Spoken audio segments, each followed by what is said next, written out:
Hello all நயன்தாராவை பற்றி நிறைய கான்ட்ரவர்சரிஸ் வருது. அந்த வகையில் பார்க்கும்போது ரீசெண்டாக நயன்தாரா கலந்துக்கொண்ட மூக்குத்தி அம்மன் பார்ட் 2 படத்தோட பூஜைக்கு வந்திருந்தாங்க. இந்த ஃபங்க்ஷனுக்கு மற்ற எல்லா ஆர்டிஸ்ட்டுமே வந்து சீக்கிரமாக வந்திருந்தாங்க. இன்ஃபேக்ட் நயன்தாரா இல்லாமே வந்து அவங்களுடைய ஓப்பனிங் ஸ்பீச்லாம் வந்து ஸ்டார்ட் ஆகிடுச்சு. படத்தோட ஹீரோயின் இல்லாமலே வந்து ஓப்பனிங் ஸ்பீச்லாம் வந்து ஸ்டார்ட் ஆகிடுச்சு. ஸோ படத்தோட ஹீரோயின் நான் தான். அதனால சீக்கிரமாக போகணும். அந்த ஒரு பங்க்சுவாலிட்டி கூட இல்லாமல் நயன்தாரா ரொம்பவே ஆடியன்ஸ் வராங்க. நயன்தாராவோட இந்த ஒரு ஹேபிட், அதாவது இந்த பங்க்சுவாலிட்டி இல்லாமல் வர்றது இல்லையா, இது வந்து முதல் டைம் இல்லை. அவங்களுடைய ஷூட்டிங் ஸ்பாட்டில் எப்போவுமே வந்து லேட்டாக தான் வருவாங்களாம். மேபி அவங்க நினச்சிருக்கலாம், நான் லேட்டாக வந்தாலும் எல்லாரும் என்ன தான் வந்து பார்ப்பாங்க. ஸோ அதுதான் வந்து சூப்பர் ஸ்டாருக்கு அழகு. அந்த மாதிரிலாம் வந்து நிறைய தப்பான தாட்ஸ்லாம் வந்து நயன்தாராவுக்கு இருக்கலாம். மேபி அதனால கூட இருக்கலாம் அவங்க இந்த மாதிரி லேட்டாக வர்றது. அப்போ தானே எல்லாரும் பார்ப்பாங்க, ஓ மேடம் வந்துட்டாங்களான்னு சொல்லிட்டு. சரி, அது ஒரு சைடு இருக்கட்டும். இந்த ஃபங்க்ஷனில் எல்லாரும் வந்திருந்தாங்க. எஸ்பெஷலி மீனா வந்திருந்தாங்க, குஷ்புலாம் வந்திருந்தாங்க. ஸோ குஷ்புவை வந்து ஹக் பண்ணி பேசுகிறாங்க. பக்கத்துலேயே மீனா இருக்காங்க. மீனாவை கண்டுக்கவே இல்லை. நயன்தாரா அவங்களே வந்து சொல்லிட்டு திரியிறாங்க, நான் தான் லேடி சூப்பர் ஸ்டாருன்னு சொல்லிட்டு. ஆனால் ரியலான சூப்பர் ஸ்டார் யாருன்னு பார்த்தீங்கன்னா மீனா மாதிரி நடிகைகள் நிறைய இருக்காங்க நம்மளுக்கு. அவங்களாம் எவ்வளவோ படங்கள் நடிச்சிருக்காங்க. ரொம்ப சீனியர் ஆக்ட்ரஸ் வேறு. இந்த அளவுக்கு பெரிய ஒரு ஆக்ட்ரஸ் வந்து நயன்தாரா அவாய்ட் பண்ணுறாங்க.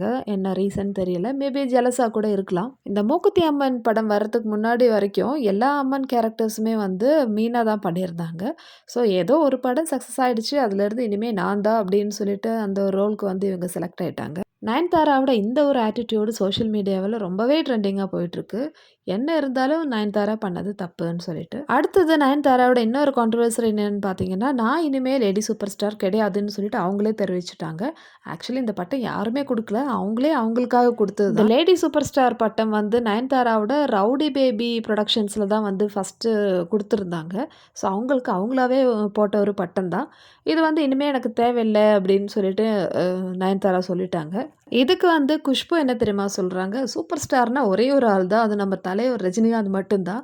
சூப்பர் ஸ்டார் பட்டம் எதுக்கு தேவையில்லாம, அந்த பட்டத்தை வச்சு எல்லாரும் என்ன பண்ண போகிறீங்க, ஆனால் இந்த பட்டத்துக்கு ஒரே ஒரு தகுதியான ஆள் ரஜினி அவர்கள் மட்டும்தான் அப்படின்னு சொல்லிட்டு குஷ்பு ஓப்பனாகவே பேசிட்டாங்க. குஷ்புவோட ஓப்பனான இந்த ஸ்பீச் வந்து ரொம்பவே சூப்பர்னு சொல்லலாம். ஏன்னா நயன்தாராவுக்கு வந்து சரியான ஒரு பதிலடி கொடுத்துருக்காங்க. இன்ஃபேக்ட் மூக்குத்தி அம்மன் படத்தோட ப்ரொடியூசர் தான் இவங்க. இருந்தாலும் அவங்களுக்கு சரின்னு பட்டது வந்து மீடியா முன்னாடியே சொல்லிட்டாங்க. நான் தான் லேடி சூப்பர் ஸ்டாருன்னு சொல்லிட்டு நயன்தாரா சொல்லும்போது, அப்போ இது வரைக்கும் வந்த ஆக்ட்ரஸ்லாம் வந்து சும்மாவா? அவங்கலாம் வந்து எத்தனையோ படங்கள் நடிச்சிருக்காங்க. நிறைய டேலண்டட் பர்சன். ஸோ இவங்கள விட டபுள், ட்ரிபிள் மடங்கு படங்கள்லாம் வந்து அவங்க சக்ஸஸ் குடுத்துருக்காங்க. ஏதோ சில படங்கள் வந்து சக்ஸஸ் ஆயிடுச்சு. அதனால நான் தான் அப்படின்னு சொல்லிட்டு இருக்காங்க. இன்னொரு சைடு பார்த்தீங்கன்னா, என்னோட லேடி சூப்பர் ஸ்டார் எப்பவுமே நீதான்னு சொல்லிட்டு விக்னேஷ் சிவன் அவங்களுடைய சோஷியல் மீடியாவில் வந்து ஸ்டோரி போட்டிருக்காங்க. இந்த மாதிரி டேக்லைன்லாம் வச்சு இவங்க என்னதான் பண்ண போகிறாங்கன்னு தெரியல. ஸோ இந்த மாதிரி நிறைய கான்ட்ரவர்சரிஸ் நயன்தாராவை பற்றி இப்போ வெளியே வருது.